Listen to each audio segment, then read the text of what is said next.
Good morning everyone. जितना भी हमारे बीच 11th क्लास के विद्यार्थी हैं, मैं उन सभी लोग के लिए आज इकोनॉमिक्स का ऑब्जेक्टिव क्वेश्चन टर्म 1 का लेकर आया हूँ 2022 का, खास करके अभी जो एग्जामिनेशन होने वाला है उसके लिए। और मैं 100% विश्वास दिलाता हूँ कि अगर ये क्लास आप ले लिए तो आप 40 में 40 मार्क्स उठाने का क्षमता मैं दिलवा सकता हूँ। और ये जो प्रश्न पत्र रहेगा आंसर सहित मैं आप लोग को करवाने वाला हूँ। साथ ही ये जो मार्क्स आने वाला है 40 मार्क्स का 40 क्वेश्चन रहेगा, उनमें से 40 मार्क्स भी मिलेगा। और समय की बात रही तो 1.5 घंटा का रहेगा, है ना। आप यहाँ पे निर्देशांक में आप कुछ देखते होंगे, निर्देश कुछ सामान्य निर्देश है। सभी प्रश्नों के उत्तर अनिवार्य है, सभी प्रश्न उत्तर देना जरूरी है। साथ ही कुल टोटल जो प्रश्न होगा वो 40 होगा, 40, ठीक है। और प्रत्येक प्रश्न के लिए 1 अंक निर्धारित किया गया है। और प्रत्येक प्रश्न के लिए आप देख रहे होंगे कि प्रत्येक प्रश्न के लिए 4 विकल्प दिया हुआ रहेगा। उनमें से सही विकल्प का चयन करना है और सही आंसर को टिक लगाना है। स्टार्ट करते हैं, आगे की ओर हम लोग चलते हैं, ठीक है। तो मैं आप लोग को ये बताया कि गलत अगर यदि आप करते हैं तो कहीं पे आपको जो है नेगेटिव मार्क्स नहीं कटेगा, तो आपको कहीं ना कहीं 40 में 40 क्वेश्चन को अटेम्प्ट करने की ज़रूरत है, ठीक है। सो नेक्स्ट क्वेश्चन आप चलते हैं। हम लोग फर्स्ट जो क्वेश्चन यहाँ पे, जीवन के सामान्य कारोबार वाक्यांश से क्या तात्पर्य है। तो ऑप्शन यहाँ पे दिया गया है, मनुष्य का सामाजिक कार्य, मनुष्य का धार्मिक कार्य, मनुष्य का आर्थिक कार्य, मनुष्य के मनोरंजन का कार्य। तो यहाँ पे फाइनल जो आंसर होगा, रियल जो आंसर होगा ऑप्शन नंबर सी, मनुष्य का आर्थिक कार्य, ठीक है। नेक्स्ट क्वेश्चन है, निम्न में से किसके अध्ययन का संबंध अर्थशास्त्र से नहीं है। यहाँ पे दिया गया है उत्पादन, तो इसके बारे में हम लोग अध्ययन करते हैं। उपभोग, इसके बारे में भी अध्ययन करते हैं अर्थशास्त्र में हम लोग। वितरण, इसके बारे में भी अध्ययन किया जाता है। लेकिन सरकार का गठन, इसका अध्ययन नहीं किया जाता है। तो ऑप्शन नंबर हो जाएगा डी। तो किसका अध्ययन नहीं किया जाता है अर्थशास्त्र से, तो सरकार का गठन, ठीक है, option number D. Next question है अगला, सांख्यिकी का जनक किसे कहा जाता है। Adam Smith, Ragnar, Frisch, Malthus या फिर गॉटफ्राइड एकनवास। तो ऑप्शन नंबर यहाँ पे फाइनल हो जाएगा D number, okay. Fourth number question में है, बहुवचन में शब्द सांख्यिकी से क्या तात्पर्य है। फर्स्ट में है संख्यात्मक मान, आंकड़ा, सांख्यिकी तथ्य और इनमें से सभी। तो ऑप्शन नंबर डी हो जाएगा इनमें से सभी, ठीक है। नेक्स्ट क्वेश्चन अगला है, अर्थशास्त्र में किस प्रकार के आंकड़ों का प्रयोग होता है। केवल मात्रात्मक, केवल गुणात्मक या मात्रात्मक और गुणात्मक दोनों, इनमें से कोई नहीं। तो final answer option number C हो जाएगा, मात्रात्मक और गुणात्मक इनमें से दोनों, ठीक है। अगला नेक्स्ट क्वेश्चन है, संरचित या परिमित उत्तर प्रश्नों में उत्तर के विकल्पों की संख्या हो सकती है। 1, बी नंबर में 0, सी नंबर में केवल 2 और डी नंबर में 2 या 2 से अधिक। तो final answer option number C हो जाएगा, केवल और केवल 2 होता है, ठीक है। नेक्स्ट क्वेश्चन है, किस प्रकार के आंकड़ों की विश्वसनीयता और सत्यता की जवाबदेही अन्वेषक पर होती है। तो ऑप्शन नंबर में यहाँ पे फर्स्ट में है प्राथमिक, सेकंड में है द्वितीयक, प्रकाशित और डी नंबर में इनमें से कोई नहीं। तो फाइनल आंसर ऑप्शन नंबर हो जाएगा फर्स्ट ए में प्राथमिक हो जाएगा, ठीक है।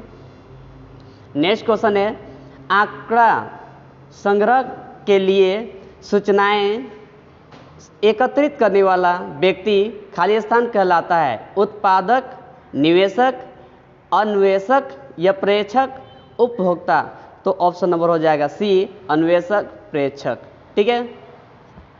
नेक्स्ट क्वेश्चन है, इनमें से किस विधि में प्रगणक का उत्तरदाता से प्रत्यक्ष संपर्क होता है। फर्स्ट में ईमेल सर्वेक्षण, टेलीफोन सर्वेक्षण, व्यक्तिगत साक्षात्कार, डाक सर्वेक्षण। ठीक है, तो ऑप्शन नंबर हो जाएगा सी।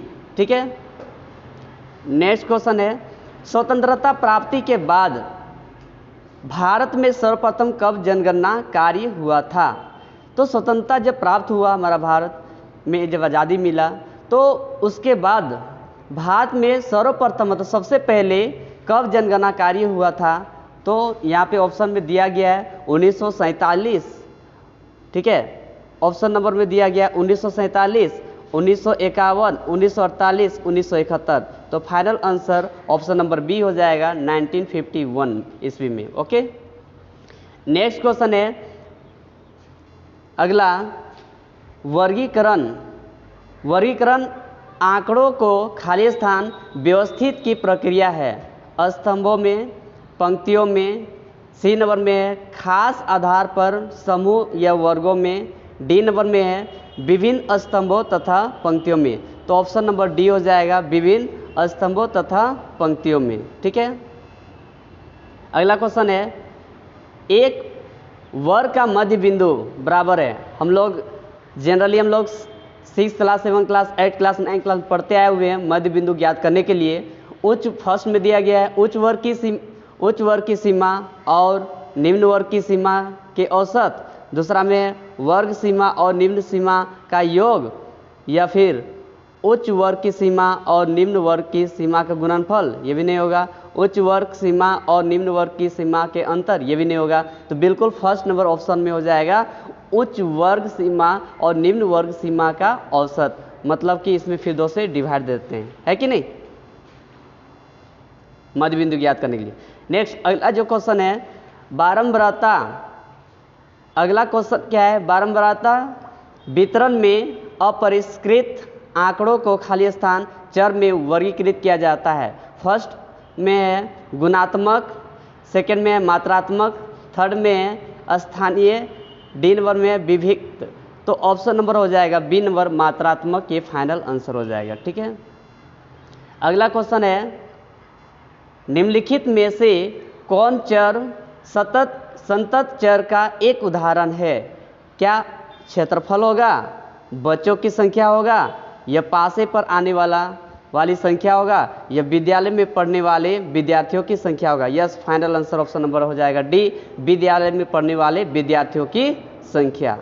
ठीक है, नेक्स्ट क्वेश्चन है अगला, मिलान चिन्हों की गणना कितने समूह में की जाती है? हम लोग जानते आए हुए हैं 7th क्लास, 8th क्लास में कि मिलान चिन्हों की गणना कितने समूह में की जाती है। तो इस प्रकार होता है ना, 1 2 3 4, उसके बाद एक, इस तरह समूह से गणना की जाती है। तो कितना है, 5 है। तो ऑप्शन नंबर हो जाएगा डी। ठीक है, नेक्स्ट क्वेश्चन है अगला, बिहार के एक शहर में 8 सितंबर 2005 ईस्वी को पेट्रोल तथा डीजल की कीमतों में की वृद्धि के विरोध में आयोजित एक बंद के दौरान 5 पेट्रोल पंप खुले तथा 7 बंद पंप गए और 2 विद्यालय बंद तथा 9 विद्यालय खुले पाए गए। यह उदाहरण आंकड़ों के किस प्रकार के प्रस्तुतिकरण को प्रदर्शित कर रहा है? तो ऑप्शन नंबर यहाँ पे है मात्रात्मक, सेकंड में है पाठ विषयक, और थर्ड में है सारणीकरण, और डी नंबर में है आरेखीय। तो ऑप्शन नंबर हो जाएगा बी नंबर पाठ विषयक। ठीक है, अगला क्वेश्चन है, कक्षा 11th की अध्यापिका आंकड़ों को पंक्तियों क्षैतिज तथा स्तंभों ऊर्ध्वाधर रूप में कक्षा में दिखाती है। ठीक है, वह आंकड़ों को किस प्रकार प्रस्तुत कर रही है? मात्रात्मक, पाठ विषयक, सारणीकरण, आरेखीय। तो ऑप्शन नंबर हो जाएगा सी नंबर सारणीकरण।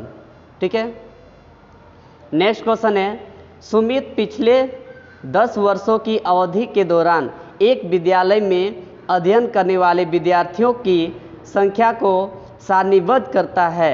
सुमित के द्वारा किया गया विद्यार्थियों का यह वर्गीकरण क्या कहलाता है? फर्स्ट में है स्थानिक, दूसरा में कालिक, थर्ड में है मात्रात्मक, फोर्थ में गुणात्मक। तो फाइनल आंसर हो जाएगा बी नंबर कालिक। ठीक है।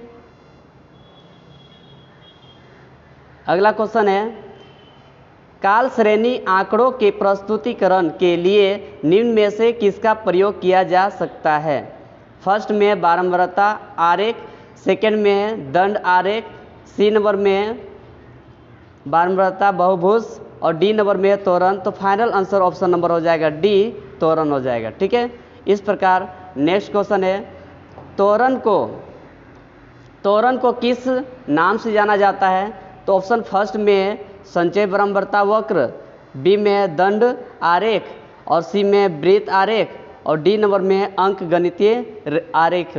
ठीक है। तो यहाँ पे फाइनल आंसर ऑप्शन नंबर हो जाएगा फर्स्ट, संचय बारंबारता वक्र हो जाएगा। ठीक है। अगला क्वेश्चन है भारत में प्रथम आधिकारिक जनगणना कब प्रारंभ हुई थी?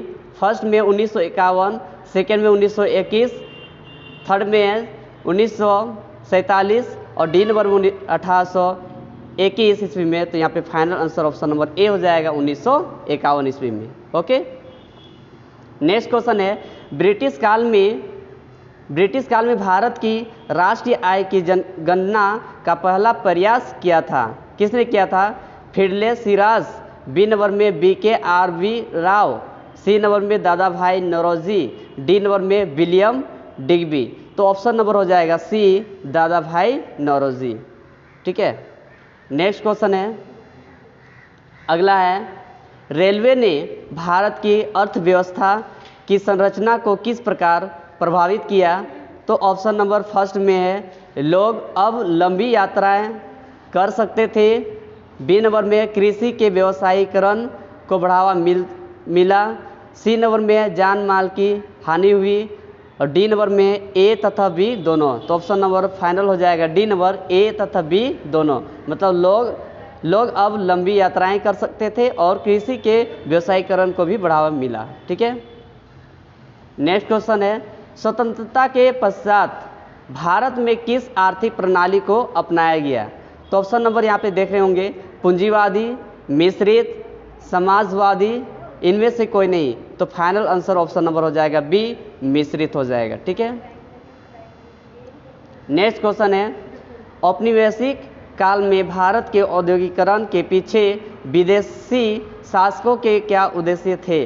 फर्स्ट में भारत को कच्चे माल का निर्यातक बनाना, सेकंड में भारत को एक विशाल बाजार बनाना और सी नंबर में भारतीय उद्योगों का विकास करना और डी नंबर में ए तथा बी दोनों।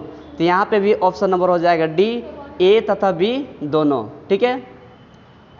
नेक्स्ट क्वेश्चन अगला है किसी वस्तु का कीमत निर्धारण बाजार में किसके द्वारा होता है? केवल मांग द्वारा, केवल पूर्ति द्वारा, मांग और पूर्ति दोनों के द्वारा, उत्पादन के द्वारा? तो मांग होना चाहिए, तो मांग के द्वारा पूर्ति भी होना चाहिए। तो उसके अनुसार तो ऑप्शन नंबर हो जाएगा सी, मांग और पूर्ति दोनों के द्वारा। ठीक है।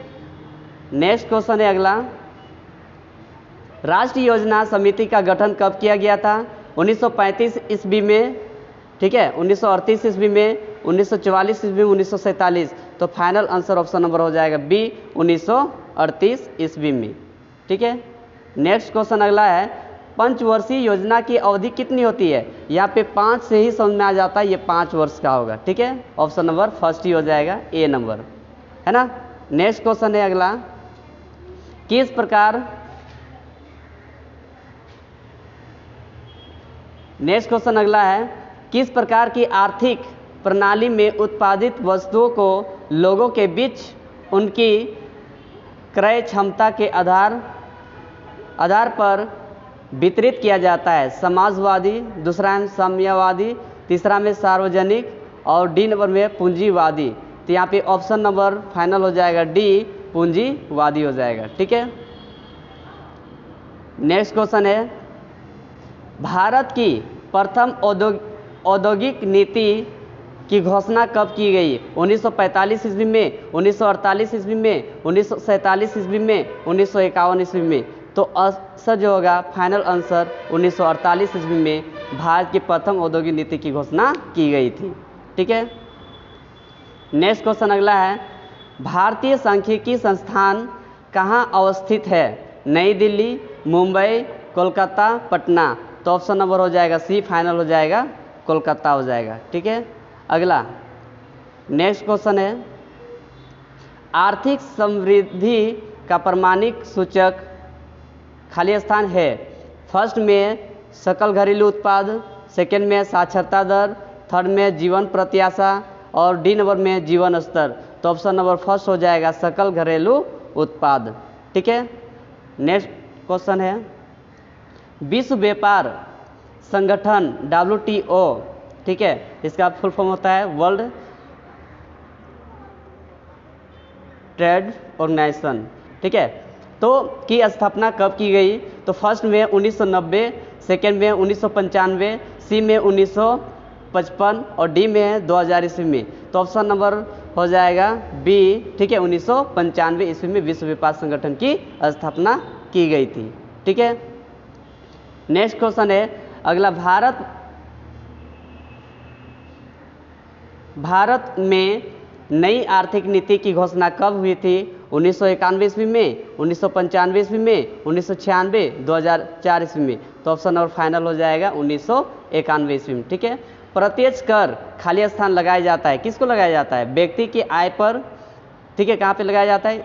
वस्तु की उत्पादन मात्रा पर, वस्तु के आयात पर, वस्तु के निर्यात पर। तो final answer option number A हो जाएगा व्यक्ति की आय पर। ठीक है।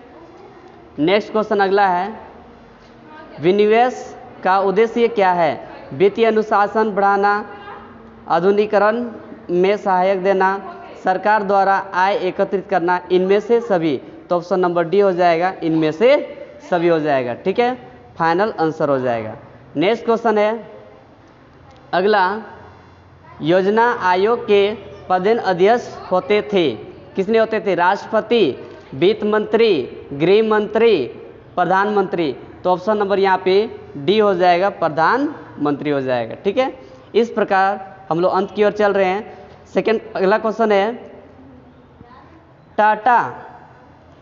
टाटा बिरला सब की बात हो रही है यहाँ पे नहीं। तो टाटा स्टील कंपनी की स्थापना कब हुई? तो टाटा स्टील कंपनी की स्थापना कब हुई? ऑप्शन में दिया गया 1907 ईस्वी में हुआ था, या फिर 1995, 1997, 1947। तो ऑप्शन नंबर यहाँ पे फर्स्ट हो जाएगा 1947 ईस्वी में हमारा टाटा स्टील कंपनी की स्थापना हुई थी।